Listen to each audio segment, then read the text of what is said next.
Good evening. I will be presenting the Bilingual Education Act of 1968 for Module 3, the Evolution of Theory for Educating Emergent Bilinguals. This was done by myself, Jessica Arroyo, as well as my classmate Carla Mariana Escobar. A small introduction to the Bilingual Education Act of 1968 is... I do have to mention it is evolutionary, so over the course of the years it has been changing progressively.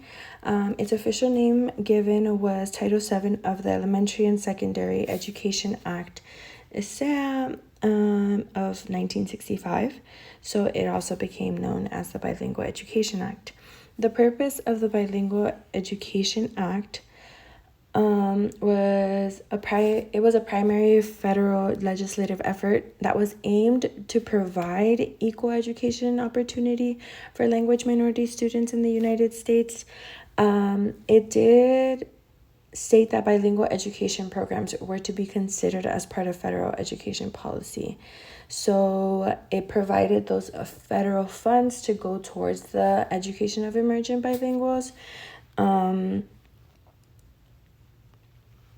And it hindered to the English-only legislation that was still used in many states during that time. It was introduced as an amendment of the 1965 Elementary and Secondary Education Act. It guided the states and school districts to facilitate equal access to education for those students.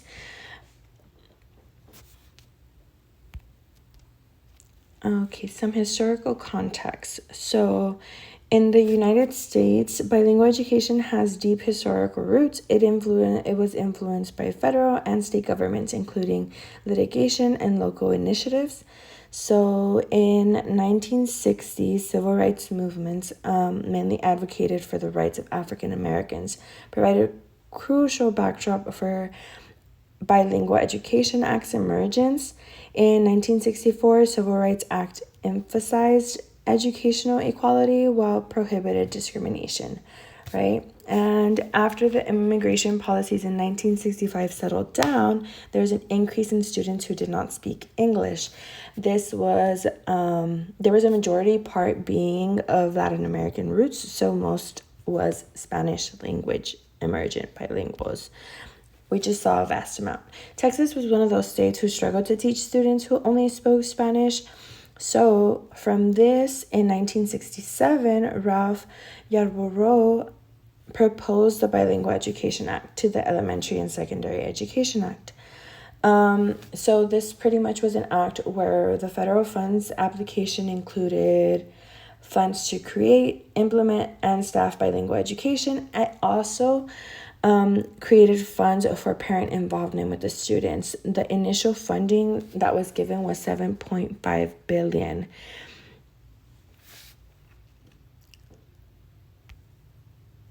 So we go to some leading moments to this. So we have the Civil Rights Movement, which is 1960s.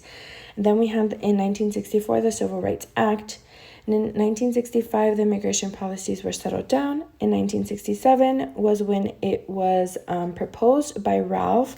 And then federal funds were included to support bilingual education programs from 1968 and after. So, let's see. So the Bilingual Education Act itself was a federal legislation. However, its framework was influenced by significantly litigation regarding equal educational opportunity for language minority students.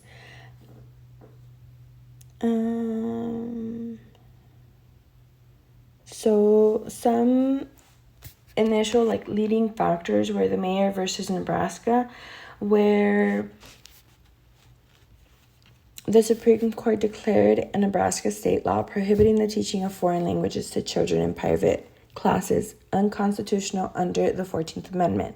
This case, while upholding the right to private language instruction, also affirmed the state's right to dictate the language of instruction in public schools. Some leading actors included Latino activists, so demands from Chicano and Puerto Rican communities for bilingual education as a means to gain power over the children's education also influenced the Bilingual Education Act. These groups were pivotal in demanding bilingual education as part of a broader agenda to confront racism and structural inequalities in U.S. society. And then after that, there was the activists from diverse linguistic and ethnic backgrounds. So initially, the Bilingual Education Act legislation was implemented to help students whose native tongue was Spanish and were failing in their school curriculum. It was later used to help all those whose native tongue was not English. And then there was the policymakers, of course. And then, so some impacts it did have on emergent bilinguals and marginalized groups. So there were shifts in ideology that identified the BEA reflected an ongoing ideology conflict between assimilation and multiculturalism in U.S. education.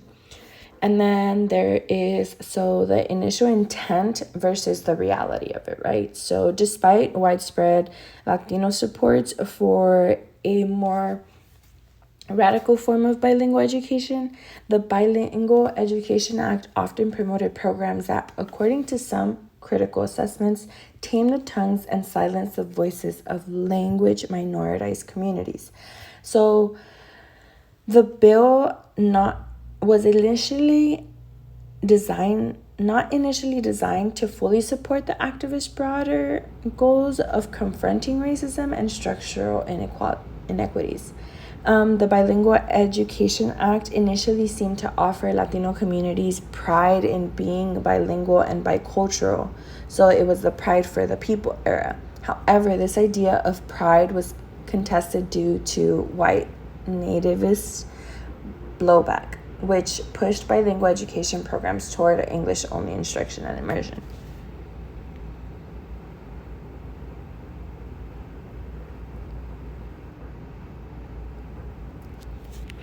So there was discussions about the Bilingual Education Act's abolition and relevance.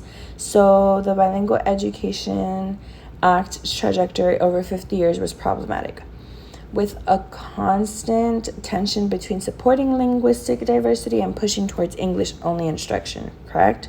So activists' initial goals of confronting systematic racism and inequities were not achieved through this legislation. So the Bilingual Education Act was abolished with the No Child Left Behind Act in 2001. Relevance of Bilingual Education Act's history remains significant for understanding ongoing possibilities to imagine and create more equitable bilingual education in the current multicultural era of the United States. And our references include Baker C. and Wright W.E., The Foundations of Bilingual Education and Bilingualism, 7th edition, chapters 8 and 9. And then also the Anzaldúa Borderlands, How to Tame a Wild Tongue. And we have Critically Assessing the 1968 Bilingual Education Act of 50 Years, Taming Tongues, Latino Communities and Bilingual Research Journal, as well as the Bilingual Education Act, Language Minority Students, and U.S. Federal Educational Policies. Thank you so much.